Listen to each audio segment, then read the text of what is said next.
My name's Bob Formby and I used to be a trawler skipper. I've worked out of Grimsby most of my life and then spent a few years working out of South Africa as well.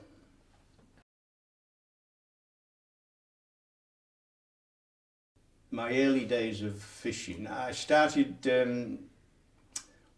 at a grammar school and I was expected to have a pretty good job when I left. I left the school and I went to a college, Nuns Corner, and I was going to be a wireless operator. That was my ambition. I spent a year at the college and we used to come to Lock Hill, which is a college in Grimsby, that we used to do seamanship, knots, etc. The guy there was a fisherman, an ex-skipper, and that's all he liked was fishermen. And eventually, after a few weeks at this college, he talked me into being a fisherman. He actually got me my first trip to sea. It was on a trawler called the Reboundo. It's a coal-burning trawler. My first trip as a decky learner on this ship. And we used to sleep forward. And in this forecastle, there was 8 bunks. 4 of them was for the seamen. The other 2 was for coal, because we had a coal-fired stove down there. And that was my first experience of going to sea fishing. We only fished in the North Sea. The weather was not too bad, but I noticed when I was working on the deck with the deck crew, they'd point up onto the bridge and say the skipper wanted you. And he'd look up and his face would be in the window and he'd be making a T sign like this with his fingers. And I was saying, what does he want? He wants a cup of tea. So I had to go off and make the captain a cup of tea, take it to him on the bridge. And from that day on, I thought, that's where I want to be, on the bridge, looking out the window and watching everybody else getting wet. And that's my first experience of fishing.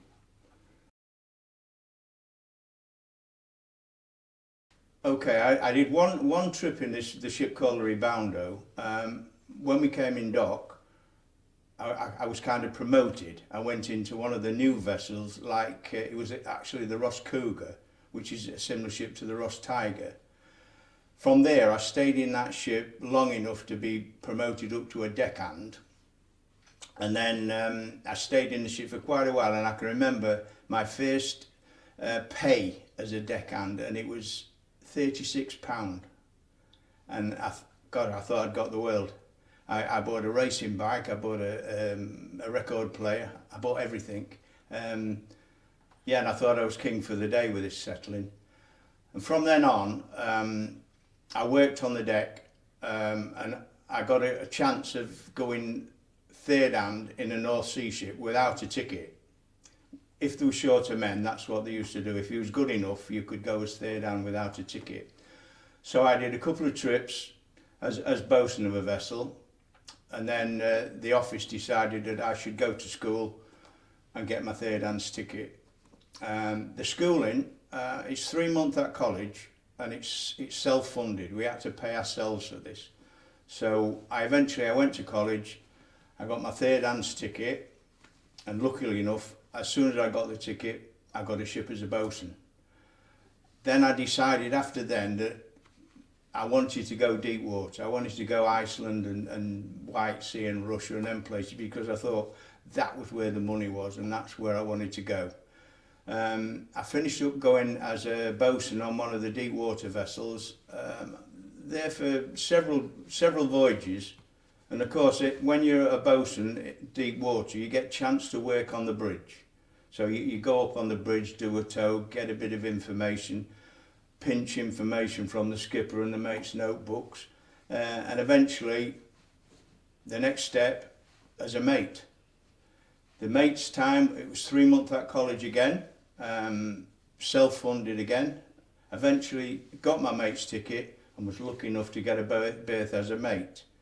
But as soon as you got your mate's ticket, it was a case of you had to do 4 years at sea as a mate before you could even go for your skipper's ticket. So this 4 years, maybe take you 5, because it was only sea time. You couldn't count your time off, so you had to keep going until you got the 4 years in. As soon as I got that time in, it was a case of back to college, get my skipper's ticket. while I was mate doing this, I was with a big friend of mine who used to be skipper of the ship I was mate of.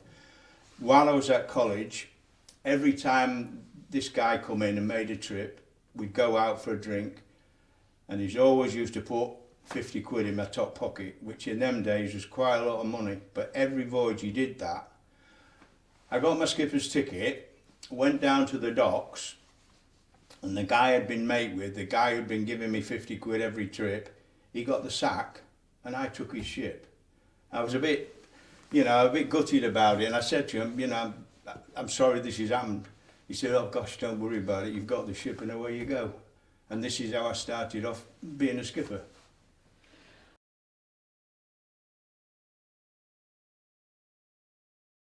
My first ship's skipper was the Blackburn Rovers. This is the one I took off a friend of mine. It's a big responsibility when you take a ship skipper. It's you've got to look after the ship, the crew, battle the elements, catch the fish, and at the end of the day you've got to please the owners when you get back in the dock. So you sail from Grimsby and you're kind of king of the world. It's your first ship skipper. But then when you get down to the grounds, you're thinking, gosh, I've got to catch a lot of fish here. A lot of people say to you, well, how do you know where to fish when you get to Iceland? And the thing is, if you get to Iceland and you see 10 or 15 ships fishing, this is where you fish, because they're not there for nothing. So you fish there. When this fish takes off, this is when we get the diaries out, the information I've pinched off other skippers when I've been on the bridge and where we was and what we caught at this certain time. And this is, you start looking for fish. And this is part of the job that I found really adventurous. You're looking for fish, you're battling the elements, and if you find the fish, yeah, it's wonderful. But it's kind of it's quite a stressful job, because you've got to be on top of it all the time. You're trying to earn a living for the crew and yourself, and then you've got to please the owners, because you was always only as good as your last trip at sea.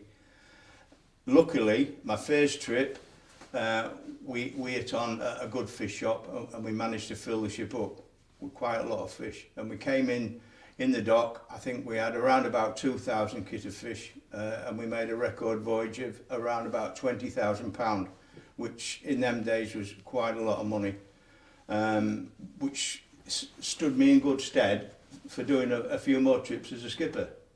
And then after then, we made good trips, but it was Iceland is always a battle.